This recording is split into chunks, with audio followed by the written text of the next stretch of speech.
sebenarnya ditujukan untuk kepentingan apa? Kepentingan publik untuk berani menyikapi pemilu kali ini, mengubah situasi di mana kekuasaan tidak bisa serta-merta semaunya sendiri menentukan keberlanjutan. Publik harus bicara. Film ini harus mampu meyakinkan publik tidak untuk ini, dan saya akan melakukan sesuatu untuk mengubah sesuatu. Ini harus jadi game changing yang luar biasa.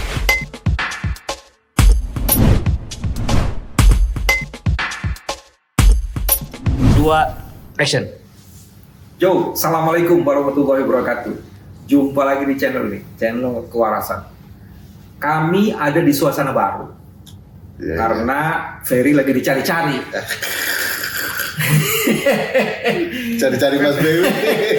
Kenapa dicari-cari? Setelah Dirty Food Menyebar di mana-mana. Belum sampai 5 jam sudah hampir 1 juta pemirsanya. Fer, maksudnya apa bikin Dirty Food? Maksudnya baik. Ini sih sebenarnya gagasan banyak orang ya, teman-teman. Juga beberapa di sini itu sudah pernah didiskusikan di channelnya Mas BW. Lalu kita melihat pemilu semakin bermasalah, pelakunya orang-orang yang berkuasa, punya jejaring yang luar biasa. Lalu kepikiran sama Mas Dandi Laksono ya, dia memulainya dengan kalimat begini. Ingat tidak film yang membuat Al Gore mendapat Nobel tentang lingkungan hidup, bencana iklim. Dia presentasi di sebuah layar menceritakan kerusakan iklim global, dan yang saat ini adalah kerusakan sistem pemilu berdasarkan presentasi Anda di berbagai tempat, teman-teman kita di hukum tata negara itu. Apa yang paling menarik? Apa yang paling membuat kau ini harus dibikin? Apa? Jadi kayak nyambung Mas, kayak kita di penelitian menemukan beberapa faktor yang menyebabkan pemilu kita rusak, terus dia membuat gagasan itu nyambung langsung dalam hitungan sepersekian jam ya. Kita mengatakan ini harus dibungkus, dan tidak sampai 2 minggu ini jadi sebuah film, karena datanya kan berangkat dari berbagai penelitian dan kita kembangkan menjadi sesuatu yang 2 minggu itu kan proses pembuatan filmnya. Tapi penulisan skripnya atau penulisan apanya, studi-studinya, risetnya kan? Kalau risetnya udah lama kan? Tetapi membungkusnya dalam sebuah skrip dan alur itu memang keluar biasaan teman-teman Mas Dandi Laksono dan tim ya. Ada Mas Visi dan yang lain-lain ya. Dibantu juga dengan beberapa teman-teman, aku tidak sebut ya karena takut nanti ditegur juga sebut nama mereka. Lalu membuatnya begitu menjadi sangat menarik dalam tempo yang sangat-sangat singkat. Sampai dalam, bisa dikatakan di beberapa hari tertentu, kami itu malas berdiri karena mendiskusikan sambil berdiri, menggambarkan hal-hal yang sederhana, hal-hal rumit yang harus kita buat sederhana, pilihan kata yang salah diulang lagi. Tapi apa pemicunya gitu? Apa karena? Iya. Ini kan kayaknya itu kan agak nyambung dengan semua keprihatinan yang dibangun oleh kalangan universitas, guru-guru besar. Hal yang sama, kita prihatin dengan demokrasi kita, dengan pemilu kita yang penuh rekayasa, omon-omon para penyelenggara soal penyelenggara ini memenuhi standar konstitusional itu rekayasa belaka yang tidak bisa terbukti dalam fakta empiriknya. Lalu studi laporan kami dalam berbagai proses di para penyelenggara memperlihatkan bahwa ini memang penuh rekayasa, dan terutama ya aktor intelektual dader dalam ilmu hukum itu kan adalah presiden. Presiden. Oke. Jadi kalau begitu ini sebenarnya studinya udah lama ya? Sudah lama. Soal pemilunya tentu sangat lama ya. Kita bisa punya background yang banyak soal itu. Tetapi studi soal bahwa berbagai potensi kecurangan sudah terjadi dan akan terjadi itu sudah dilakukan oleh peta kecurangan pemilu. Kita kan juga pernah mengekspos hasil penelitian itu. Mas BW sebagai kubu 01, ada Habibur Rahman sebagai 02, ada Bang Mulya Lubis sebagai kuasa 03. Saya masih ingat Habibur Rahman sangat menyambut hasil penelitian itu. Dia bahkan memberikan beberapa contoh versinya dia sebagai sebuah ruang akademik waktu itu. Tapi versinya dia masuk nggak di sini?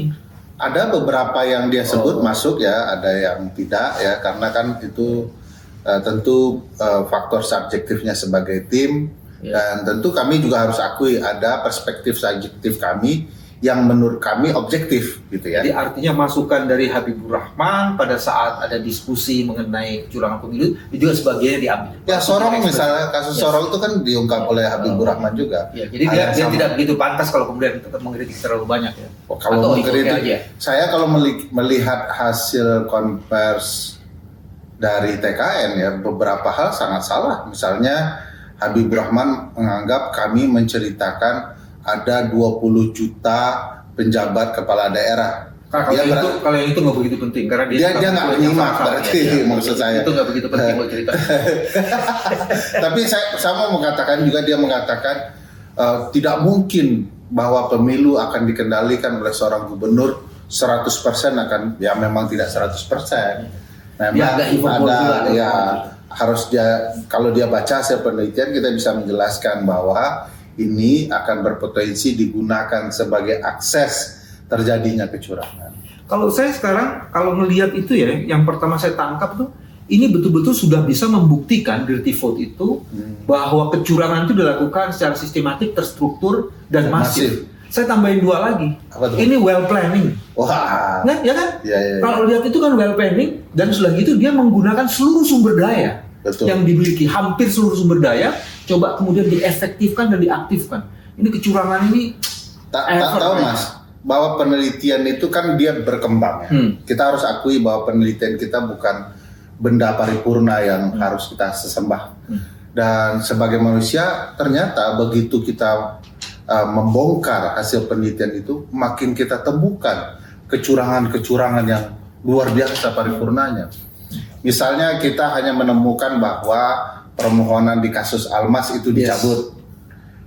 Di waktu kita digali kita menemukan hal baru. Ternyata Almas itu masuk belakangan yang perkaranya tidak pernah disidangkan. Untuk dipertanyakan dalam sidang pleno yang terbuka dan dibuka untuk umum. Jadi sidang yang lain sudah selesai, dia nimbrung, tidak ada ahli, tidak ada saksi, dan dialah yang menang. Sementara yang RPH-nya berkali-kali. Tapi RPH-nya berkali-kali. Dan kita menemukan hal yang luar biasa lagi. Ternyata yang menambahkan di dalam permohonannya itu, Mas, kalimat pernah atau sedang. Ternyata kata sedang ini ditambahkan oleh Yang Mulia Hakim Mahkamah Konstitusi. Karena kalau pernah saja, Mas, tentu Gibran tidak bisa karena dia belum, masih sedang ya. Dia pernah, dan pernah itu terhitung harus 2,5 tahun menurut dalam putusan MK terdahulu. Nah kalau hanya pernah nggak masuk, jadi di-strip lah, ditambahkan kata sedang oleh Yang Mulia Hakim. Tapi kamu setuju nggak bahwa ini well planning dan menggunakan hampir seluruh sumber daya? Itu salah satu yang saya ceritakan dari hulu ke hilir. Kalau cerita hilir-hilir nih, Mas, dari hulu ke hilir ini punya rangkaian yang luar biasa dan tidak mungkin tidak digagas, dan ini acak. Tidak mungkin. Saya punya kalimatnya dulu. Hilirisasi kecurangan. Ketemu hilirisasi kecurangan. Itu dahsyat banget. Dan kalau menyimpulkan seperti itu, berarti ini ever ya dalam historical election di Indonesia kayak begitu. Tentu harus berupaya ya untuk membangun penelitian yang lebih dalam. Tapi saya bisa pastikan ini kecurangan yang menggunakan kekuasaan yang kemudian berdampak kepada pemilu dengan kemudian menggunakan berbagai cara. Jadi saya yakin ini kerusakan yang luar biasa ini terjadi di sini. Tapi kalau dilihat sebenarnya ada bagian tertentu yang sekarang sedang bekerja dan berkembang itu belum masuk ya dalam penelitian. Ya, itu rahasia kita di belakang layar ya. Kalau kita masukkan langsung dipanggil. Sebenarnya ada data soal itu sudah kita rencanakan, tapi banyak orang baik-baik ini mempertimbangkan kebaikan. Karena kan konsepnya ini pendidikan bagi pemilih dan warga ya Mas, agar mereka tahu siapa yang mereka pilih dan siapa sesungguhnya dan apa rencana mereka. Oke, kalau gitu kalau Ferry nggak menyebutin, saya menduga deh. Ampun. Saya yang menduga. Terakhir ini banyak kepala desa dipanggil melalui 3 instrumen, Fer. Satu, instrumen pemerintahan daerah melalui inspektorat, itu terjadi tuh. Satu bagian. Terus yang kedua melalui penegak hukum. Yes. Itu juga terjadi. Itu penegak hukum itu terjadi tadinya dari kepolisian. Tapi terakhir juga kelihatannya dari kejaksaan juga itu. Nggak disuratnya beredar kemana-mana kan? Ya, kejaksaan, para penegak hukum lah. Sebenarnya ada data itu, tetapi agar tidak membangun banyak kontroversi ya. Karena data itu ada kok kontroversi. Begini, kontroversinya kalau dipanggil-panggil kan capek. Tapi disinggung di dalam film itu, data empiriknya, ada pelaporan kepala desa, saya tidak sebut tempatnya, dia menyebutkan kok peran birokrat dan aparat penegak hukum bahkan datang bersamaan memerintahkan hal yang berbeda kan. Kasihan itu kepala desa ya. Makanya salah satu yang kita himbau adalah dari nonton film ini, kepala desa kerjakanlah sesuai hati nurani, lawan kejahatan itu. Kalau bersama-sama yakinlah tidak akan ada yang akan merusak Anda. Ada juga yang menarik sebenarnya dari film itu. Film ini sebenarnya akan semakin lengkap. Ini kritikus film yang bilang itu. Kalau kemudian pollster dipakai sebagai instrumen psikologi politik, dan itu kemudian dalam tanda petik dibeli kan sebagian pollster itu. Tapi itu kan sudah pernah diungkap di channelnya ini di vote. Saya ingin mengatakan sekarang itu udah dahsyat, maksud saya itu udah dahsyat. Cuman kan kita harus kasih tahu juga bahwa itu yang dimainkan itu adalah baru aparat dari kekuasaan. Tapi sebenarnya ada bagian-bagian lain yang punya fungsi menggetarkan pilihan-pilihan publik. Salah satunya pollster. Pollster bermain tuh luar biasa sekali. Mengarahkan psikologi dan pilihan publik ya. Sebenarnya sudah ada penelitian yang bagus untuk membantah itu, Kang E.F. Saifullah Fatah. Tapi beliau dengan berbagai pertimbangan yang saya juga tidak tahu apa, yang awalnya kita ingin mencoba menganalisa itu karena berbagai pertimbangan tidak jadi. Lalu pilihan kita kalau kita melakukan itu tidak mungkin karena kita lebih banyak sebagai pengkaji hukum tata negara. Bisa 5 jam nanti ya. 5 jam. Sebenarnya kalau sedari awal ini kita rasa perlu dijadikan film karena ini dadakan tadi ceritanya, mungkin kita akan pikirkan poin penting Mas BW itu. Sebenarnya, karena salah satu perusak demokrasi kita dari pusat ke daerah, jangan-jangan juga teman-teman survei ya, lembaga survei. Walaupun tidak semua lembaga survei yang bermain di dalam kemarut ini ya. Ada satu lagi, walaupun saya setuju ini belum diungkapkan di sini, semua kekuatan uang yang bekerja itu kan ada bohirnya. Nah itu belum dipetakan nih, karena di dalam kelompok. Nggak, saya mau mengatakan apa yang kita sembunyikan dia bongkar di sini. Loh, ini harus ada bedanya dong disebut dengan saya channel kewarasannya harus ada bedanya. Tapi sudah ada sebagai pengantar ya, apa yang kemudian pernah dikemukakan teman-teman Auriga ya, petanya dan Jatam kalau nggak salah. Iya, dan angkanya hampir sama dengan penyimpangan penyelenggara negara di dalam praktik kampanye. Siapa yang paling banyak rusaknya, setengah rusaknya, yang sedikit rusaknya, sudah angkanya hampir sama. Ya mudah-mudahan ya publik ya bisa melihat itu secara jernih dan memetakannya. Saya tidak dalam rangka mau publik harus ini, tetapi dalam situasi seperti ini publik punya pilihan sederhana, melawan rezim dengan tidak memilihnya dan memastikan yang kemudian bisa kurang lebih ya publik itu tidak menderita amat kalau mereka berkuasa, atau mereka punya potensi akan jauh lebih baik. Pilihan kita sesederhana itu, mulai dari titik nol lah, kayak Pertamina. Jadi jangan membiarkan kekuasaan itu berkesinambungan melewati batas-batas yang sudah ditentukan konstitusi. Oke, saya akan lanjutkan ini, tapi saya mau menyimpulkan dulu, teman-teman, hampir sebagian besar yang melihat film Dirty Vote ini melihatnya itu dari awal sampai akhir, karena di situ ada banyak rangkaian kesinambungan, dan rangkaian kesinambungan itu macam-macam tuh, mulai dari MK-nya dikuliti, Bawaslu-nya dikuliti, KPU-nya penyelenggara pemilu dikuliti, yang belum DKPP-nya aja. Karena waktu tadi DKPP-nya belum. Film ini lebih dari 3 jam aslinya. Ya oke. Jadi mungkin itu udah ada, cuman karena kepentingan teknis harus dipotong. Tapi yang paling menarik adalah diskusi selanjutnya. Ini sebenarnya ditujukan untuk kepentingan apa? Kepentingan publik untuk berani menyikapi kali ini, pemilu kali ini. Mengubah situasi di mana kekuasaan tidak bisa serta-merta semaunya sendiri menentukan keberlanjutan. Publik harus bicara. Film ini harus mampu meyakinkan publik tidak untuk ini, dan saya akan melakukan sesuatu untuk mengubah sesuatu. Ini harus jadi game changing yang luar biasa. Apakah kemarahan ini juga yang muncul di para narasumber kita? Awalnya marah ya, tapi kami ingin mengendalikan diri ya, mengendalikan diri. Dan mengendalikan apa? Jujur saja, misalnya saya di bagian-bagian tertentu ya, saya itu nggak bisa menahan rasa merinding, rasa mau nangis. Misalnya ketika Bibit ngomong hanya 2 hal, tak tahu malu dan culas. Itu berkali-kali saya tonton, tetap merinding, tetap mau nangis, gitu ya. Itu di ujung film kan? Di ujung film. Apa tadi? Culas dan tak tahu malu. Tak tahu malu. Ini bukan mekanisme yang pintar, ini bukan hebat-hebat betul, ini hanya membenturkan 2 hal, culas dan tak tahu malu. Ada yang juga yang menarik di sini sebenarnya. Film ini kalau menurut saya ingin menggambarkan bahwa kekuasaan yang pada dirinya melekat segala macam power itu bisa digunakan untuk kepentingan yang bukan berujung pada daulat rakyat. Jadi sebenarnya kalau saya tangkap, film ini ingin menunjukkan daulat rakyat engkau bekerjalah. Yes. Dan kekuasaan yang brengsek stop. Gitu gak sih?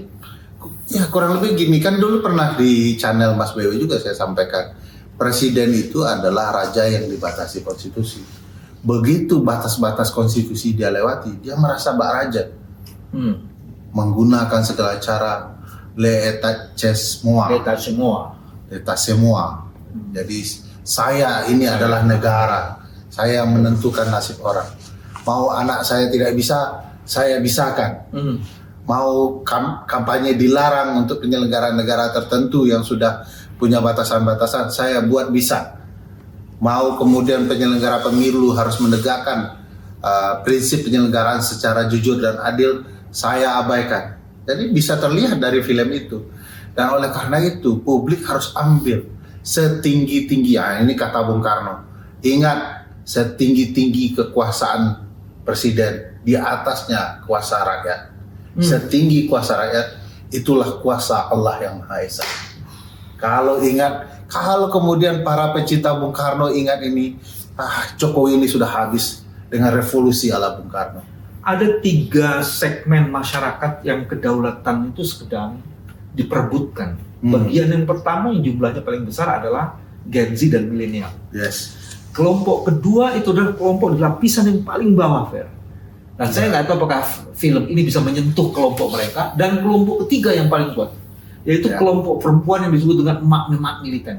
Saya mulai dari yang pertama, Gen Z. Saya punya harapan dengan teman-teman Gen Z. Saya yakin mereka bukanlah makhluk politik yang diam atau statis. Mereka sesuatu yang berpikir dan melihat fakta-fakta ini, mestinya mereka tahu ini bahaya. Tapi ada juga Gen Z, beberapa figur publik saya lihat ya, ada yang punya faktor masalah di masa lalu. Tiba-tiba dulu mereka pernah ditangkap gitu ya, lalu saat ini tiba-tiba menjadi pendukung calon tertentu. orang-orang seperti ini harus sadar bahwa kalau dia ditekan untuk menentukan dukungan karena kasus di masa lalunya, maka dia tidak akan pernah sepenuhnya merdeka. Dia harus mengubah ini kesempatan kemerdekaan bagi dirinya. Ada juga figur publik, saya sebut misalnya Mas Panji ya. Dia seorang pendidik politik yang baik untuk anak-anak muda. Panji Komika nih maksudnya? Panji Komika, Panji Pragiwaksono. Mas Panji, Anda harus ngikutin channel yang pernah di channel Mas Bayu. Saya bilang figur yang seotentik itu yang punya pengaruh kepada publik, kalau menetralisir pilihan saat ini tidak tepat. Ini saatnya berjuang. Apa Panji Ya kan beliau belum menentukan siapa pemilih, pilihannya kepada siapa gitu ya. Ini punya Panji di bilik suara dia nyoblos. Iya, tetapi dia orang yang punya pengaruh, ada panggilan. Selama ini Panji saya pikir figur publik yang bagus ya untuk memberikan pendidikan politik. Dia tidak mencoba memposisikan dirinya sebagai makhluk yang tidak menentukan sikap. Dan bagi saya itu pilihan bijak bagi pendidikan politik kita. Dia harus sampaikan apa yang dia mau, kenapa dia suka, dan kenapa orang-orang harus berpikir yang sama. Kalaupun beda tak apa. Tapi kali ini beda menurut saya, karena kali ini ada kuasa rezim yang kelewatan batas, yang manipulatif, yang menggunakan kekuasaannya di ruang-ruang yang tidak diperlukan. Nah, harus ada figur-figur yang berani bersikap, tidak, saya harus lakukan sesuatu. Saya suka sekali kalimat Haris Azhar, Bang Haris, yang mengatakan kali ini waktu saya bersama beliau cerita beda kami, kenapa dia golput dan kenapa saya tidak dulu. Nah sekarang ketika dia dengan kesadaran politik intelektualnya yang baik, dia katakan kali ini saya akan tunjukkan saya akan memilih seseorang untuk melawan orang lain. Dan saya meyakini Panji bukan tidak memilih tapi belum memilih. Belum ya. Karena pada saatnya. Tapi jangan terlambat. Dia harus mempengaruhi kesadaran publik. Oke, jadi Panji bisa menjadi salah satu public figure yang bisa mendorong anak-anak muda mengambil pilihan. Yes. Dan ikut memilih. Saya berharap tidak hanya Panji ini. Seluruh teman-teman, selamatkan demokrasi kita.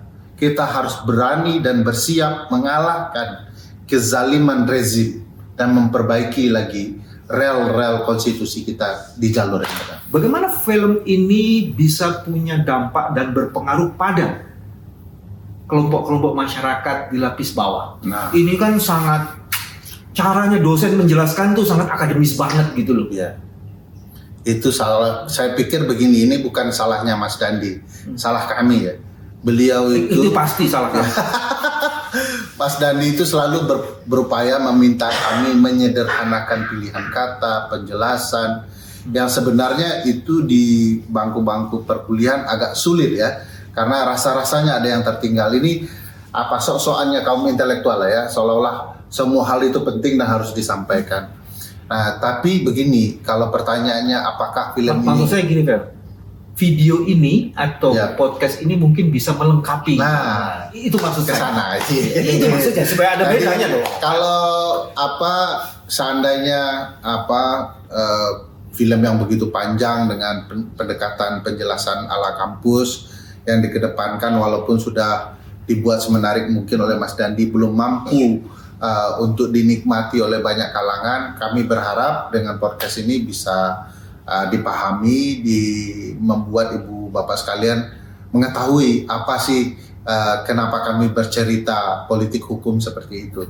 Dan mudah-mudahan penjelasan di channel ini akan lebih ngepop ya, yang bisa sampai juga ke teman-teman muda, ibu-ibu, emak-emak, teman-teman yang ada di pedesaan, di perkotaan. Yang menarik sebenarnya dalam sebuah proses keculasan dan kecurangan itu, atau curang yang culas itu, isu bansos, Yes. Isu bansos kan tapi nggak dibahas. Ada pembahasan bansos ya. Bansos gentong babi. Ya, gentong babi itu bisa nggak diturunin lebih populer lagi untuk emak. Ini mama nih ada teori gentong babi nih.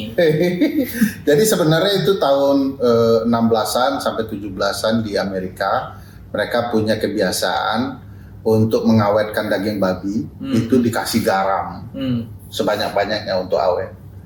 Nah, persis seperti penjelasan Mbak Bibip, di masa itu masih ada perbudakan. Betul. Nah, tuan-tuan takur, tuan-tuan tanah itu seringkali membujuk agar budaknya patuh kepada mereka dengan melemparkan gentong-gentong babi agar mereka berebutan untuk mendapatkan babi-babi awet gitu ya, untuk mereka pergunakan. Nah, peristilahan itu disamakan di tahun 17-an oleh beberapa orang ahli yang menulis bahwa seringkali insentif dana kebijakan pemerintah digunakan kayak para tuan takur melempar daging-daging babi itu untuk membuat budak-budaknya patuh. Nah, kurang lebih dalam ilmu politik dana insentif tertentu itu membuat pemilih mau terbujuk untuk memilih kembali, mau patuh, mau bergantung. Padahal logika sederhana, Mas. Kalau seandainya makan gratis itu adalah sesuatu yang penting bagi publik, 10 tahun Jokowi ngapain aja? Harusnya 10 tahun itu tidak ada lagi yang berharap makan gratis, tetapi makan itu ada di rumah mereka, kesejahteraan mereka membaik, mereka tidak perlu kemudian berharap harus mendapat makanan gratis.